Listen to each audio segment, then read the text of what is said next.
What's up, everybody? It's your boy Justin, and welcome to the channel.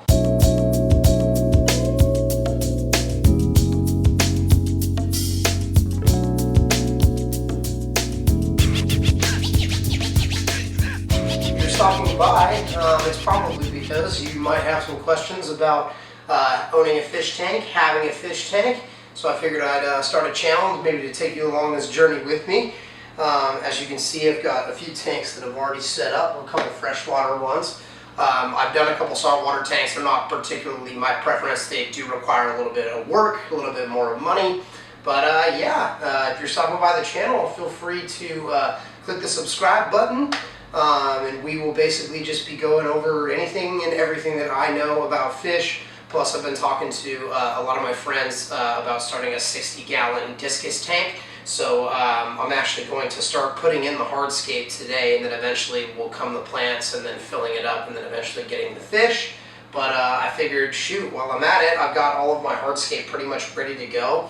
And I figured I would just get started and kind of start looking at it a couple days and seeing if maybe it's the way that I like it, maybe if I want to change it or something like that. So I always recommend starting with the hardscape first, just because it gives you a couple days to kind of like sit on it and look at it and be like, oh yeah, that looks really good. And then when you fill it with water and add fish, it just makes it look a whole lot better.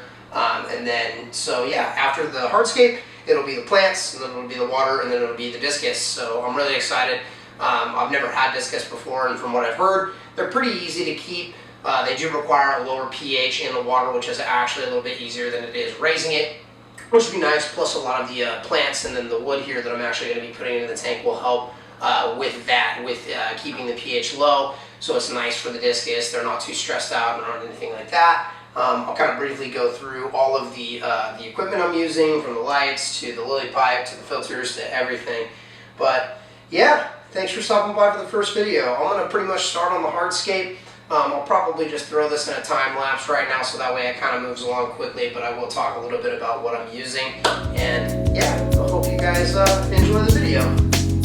So really quickly, before I go into actually like putting all the hardscape together, I just wanted you guys to kind of see like what we're working with here. So this is going to be manzanita ghostwood. This is going to be basically going up through the middle of the tank on each side, and then I've got another little piece here down at the bottom that's basically going to be working as a bridge there. I'm going to be planting some java ferns, some manubias, some moss, a bunch of cool stuff in the tank, so that way it'll give it like a nice lively feel. And then to hold the bottom, I've got some Gobi desert stone, and then I have some ancient pagoda stone as well. Big shout out to Nolan's Aquariums over in Santa Ana for hooking me up with the sweet wood and rocks. I'm really excited to get them in the tank. I think it's going to look absolutely awesome and beautiful. And then for the substrate, I just have regular aquatic substrate, white. I like it a little bit more white because I feel like with the stones and everything like that, having sand that's too close to like a sand color will kind of like blend it out. So having that white sand is really going to make the tank look really cool. And then once it's all filled up and we get the fish in and everything, I got a couple dice down here in this dirty tank, but those are called cardinal tetras. And cardinal tetras are really cool because they got that nice blue stripe down the side, and they school. So if I get like about 15 or so more of them, they'll all school together. I've also got a couple guppies in there, a tuxedo guppy. They're all really cool. They're fun little fish. So yeah, those will be in there with the discus. And then I will also be getting a couple bristlenose plecos. They're like really cool. They're like a white yellow, and those are going to basically just be on the bottom to basically just like work up the substrate. So a lot of times when sunlight hits, you can grow algae. You can have all of the waste that's built up from the fish using the restroom inside the tank, and that can all kind of just sit. And if you have a whiter substrate, that will definitely show up. So the bristlenoses, hopefully when they're in there, will basically be in there to kind of kick up everything on the bottom, make it look all nice and clean. And then with your weekly, every other daily water changes, it'll also make it look great.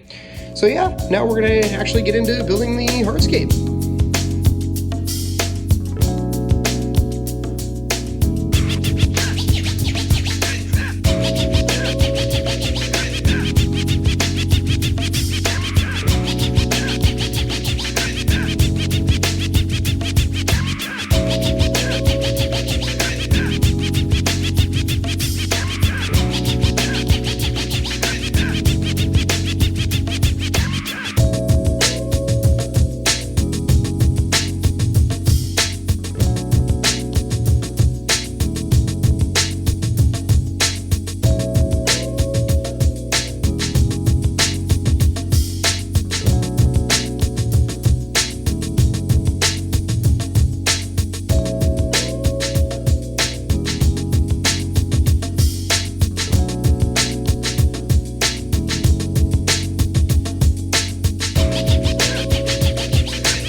this is the final setup here with everything pretty much all ready to go. As you can see, we got our nice little bridge right across the middle that I'm gonna load with some plants. I ended up having a bunch of extra stones, so I decided to throw those two in the middle. I think I like it. I might take them out, I don't know. I'm gonna sit in a couple days and see what happens. But yeah, that is the end result there. And then next will be plants. So make sure you guys stay tuned for that video. I'm actually planning, I've got a bunch of leftover manzanita wood. So what I'm gonna do is these two guys here, I'm gonna cut actually a piece and I'm gonna make them come through the middle in this tank. So it'll kind of give it that cool, like disconnected 3D kind of look. So I'll basically have a branch running down that way, and then I'll have a branch running down that way into that tank there. So it'll all kind of pull everything together. So anyways, I hope you guys liked everything you saw today. Be sure to stay tuned for more videos as the tank develops, and thanks for watching.